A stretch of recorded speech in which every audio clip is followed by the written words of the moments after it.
Carol, we talked about a lot of things down there. What? Yes, what? What I just No, do? you just said Carol. I said, yeah, did. Oh, yeah, Carol. Uh-huh. Just, you'll soft pedal the fact that you know my real middle name, I assume, since you blurted that out to the public years ago. Alva. Yeah. We talked about a lot of things late at night down in Florida out there with the surf Will you be breaking. quiet? My husband and my child are balcony here. and the wrestling of the diaphanous material. And it sounds like one of those dreadful novels. Sure does. But we talked about some people we can't stand in the business. And I had a longer list than you did. But there are a couple really dreadful people in our business. I wonder, is there anyone you won't work with? You don't need to name No, names. I'm like here. I'm sorry, I didn't hear that.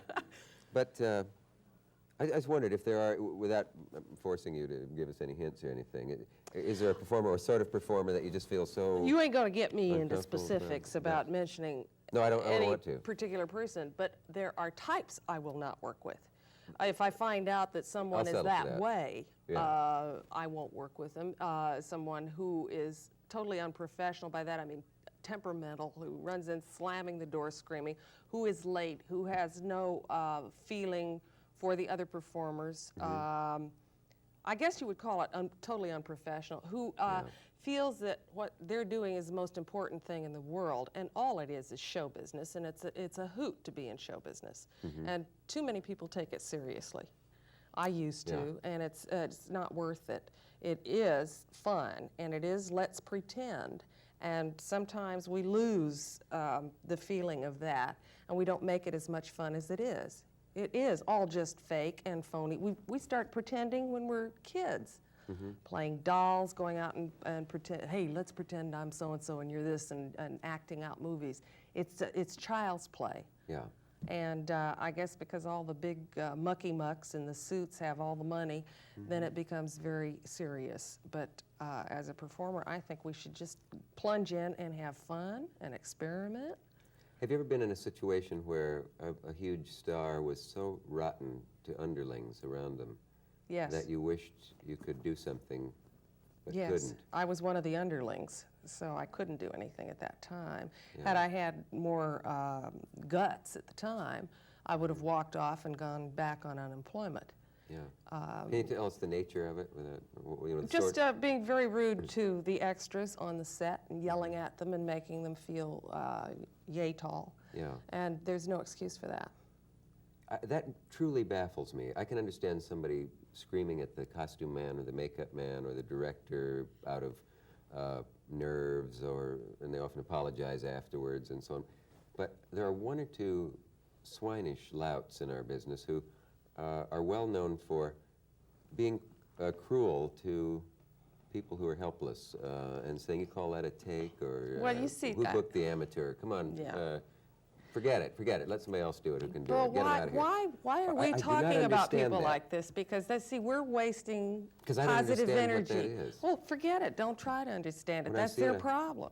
The things that amaze me, I want explanation for. I just wondered if you knew whether you think it's their own doubts about their talent. Probably. Or maybe they were born sadistic. Well, they might have been. Can't forget that they were poor once, but they see it in some perverted sense. They despise people who are what they once were. They probably would be that way in any job. It's just that if you're a celebrity, that does feed the ego, so they are in a very dangerous profession for someone with that kind of a temperament.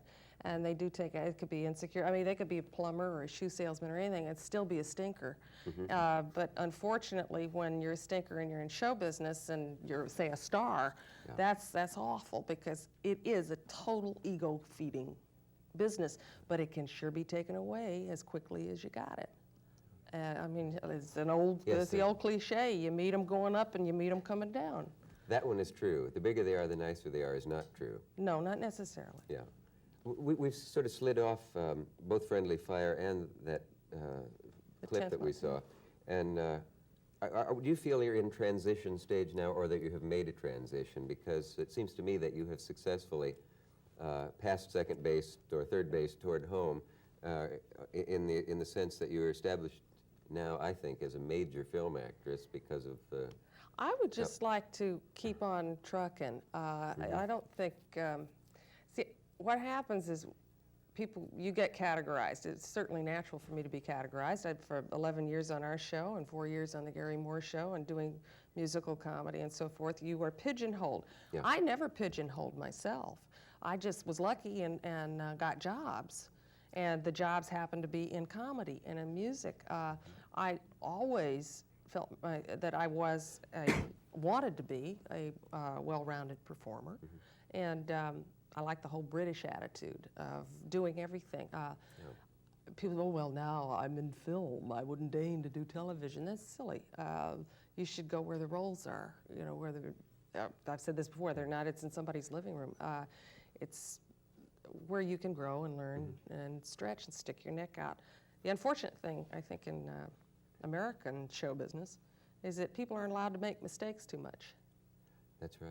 Yes. And in which case, then they get their necks chopped off so much by the critics that they play it safe, and that's why so much entertainment is dull. Everybody's playing it safe and not trying. Yeah, protect what you've got and don't step off. Yeah, because somebody's going to say, "What are they trying to do?" You know. It's almost as if you go up steps and then you're on a tightrope, and you have to be. That's what I love about Bob Altman. Boy, he sticks his neck out, and he experiments, and he tries, and he keeps going, and he's very daring.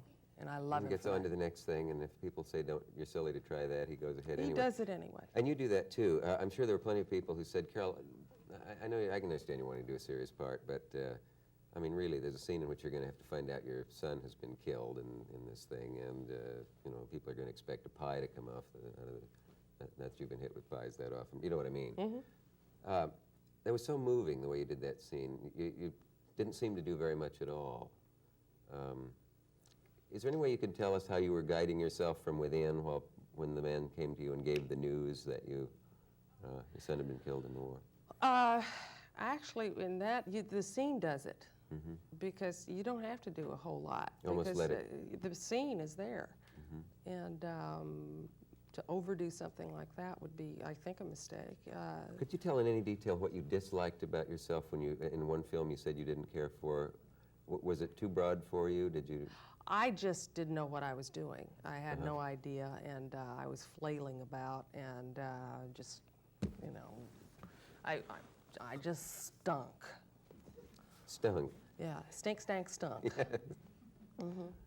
But there must have been specific mental notes you made, like next time I won't what? Yes, each time you learn more. Next time I won't stink as much. Hopefully. It's that general. Next time I ain't going to stink as much. It isn't that I moved like this instead of like this. No, it's, see, if you kind of have an idea of the character, then it happens within. If you are flailing about, that's when you notice that the moves aren't right. When you're not sure you do too much. I guess. Did you say? Yeah. Less is more. And we have less than 10 seconds. Yes. And then, let's get a good night's sleep, come back tomorrow night, Okay. and do the same thing, and we'll get into the really risque stuff that we've been saving. We'll see you tomorrow night. Good night. You did it.